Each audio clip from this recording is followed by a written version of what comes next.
Hey guys, it's Backfire here. Welcome to Operation Northwind. This is Turn 2 USA KMT. We're going to start with the KMT first. We're going to buy 3 infantry. We have 9 IPPs. All right. Yep, no combat, nothing like that. We're just going to do some non-combat here. We're expecting a Japanese invasion next turn, possibly, or maybe the turn after. So we're going to take 5 infantry from Hunan, move it back to Quichao. We're going to take 2 infantry from Sichuan, move that in here to Shenxi. 2 infantry from Shangtung here into Sichuan. An infantry and a cavalry from Suyan into Shenxi. And then we're going to place our 3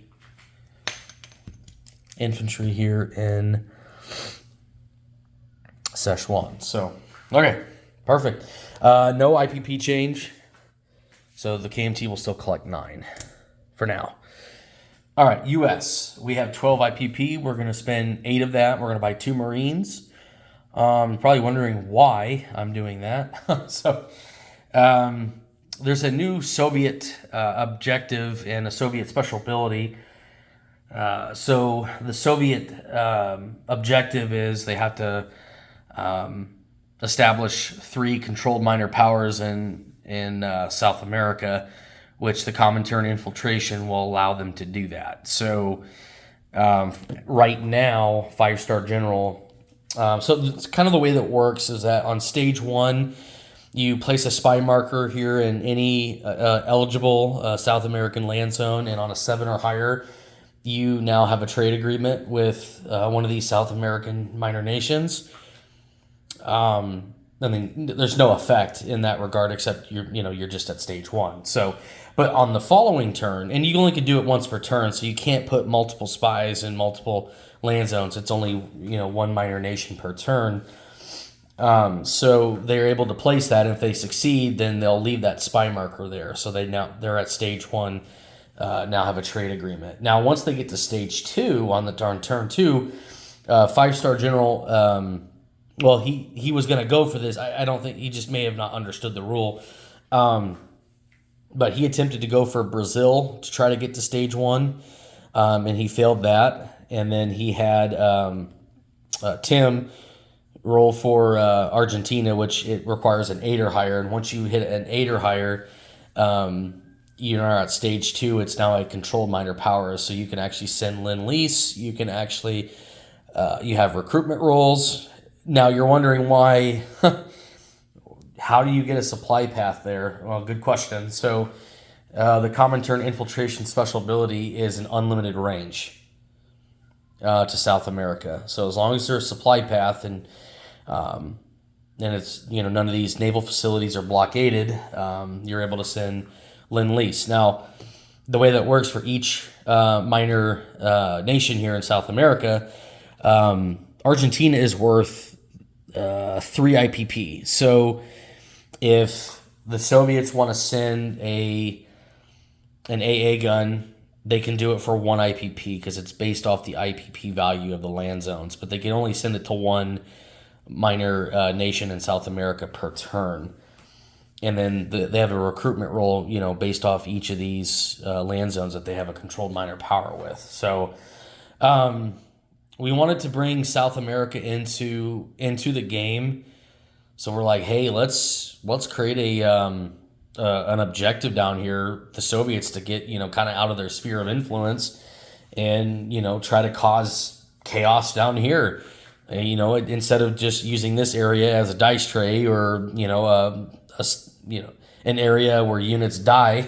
You have a bunch of chips and plastic pieces just laying here. We figured, hey, why not? Let's test it out. Let's try it out. So it not only that, but it gives the U.S. a little bit more playability early on if they want to enact the Monroe Doctrine and things like that. So the thing is that if the Soviets end up getting 3 controlled minor powers here in South America, then, like I said, they complete that objective and they get 1 victory point, and it cannot be taken away. Now, once they're at war with a major power, all of these South American land zones aligned to the Soviets. So that's where the U.S. player, and that's where the true 3-player game comes into effect here. And that's what we wanted to, achieve with that is make it, to where, because like I said, the Comintern is the third faction, and it's kind of like when the Comintern's doing really well, so are the Allies. So we're like, hey, let's try to see what we could do to where the Allies and the Comintern are fighting more than they are just the Axis. So it kind of balances, that 3-player game out. So like I said, I'm the U.S., so I really have to figure out, kind of how I'm going to do this and how I'm going to take it out and try to prevent them from getting a third controlled minor faction down, or minor power down here. So it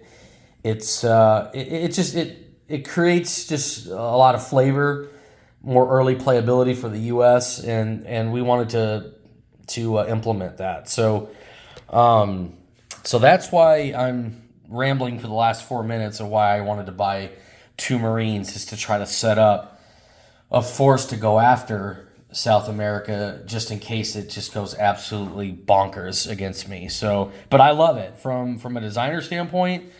I love it all day, any day.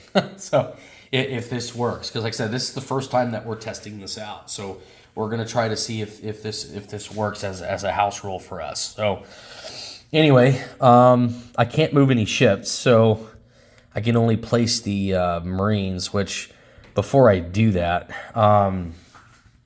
actually, there's nothing for really even me to move. Now, one thing I did not mention is that once the Soviets reach stage 2 on a controlled minor power here in South America, I added a U.S. peacetime income increase of +1. So I'm at, the U.S. is at 6, but I'm actually now at 7 since Argentina is at stage 2.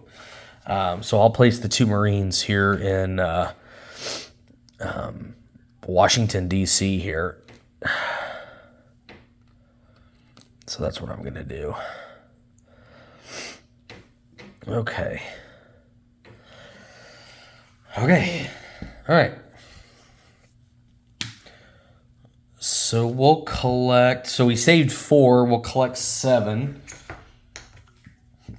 So we'll be at 11 for next turn. So anyway, I just wanted to explain that more in depth, kind of how the South American objective, and the objective is called Spread the Revolution for the Soviets. So it's hopefully it's going to be a lot of fun.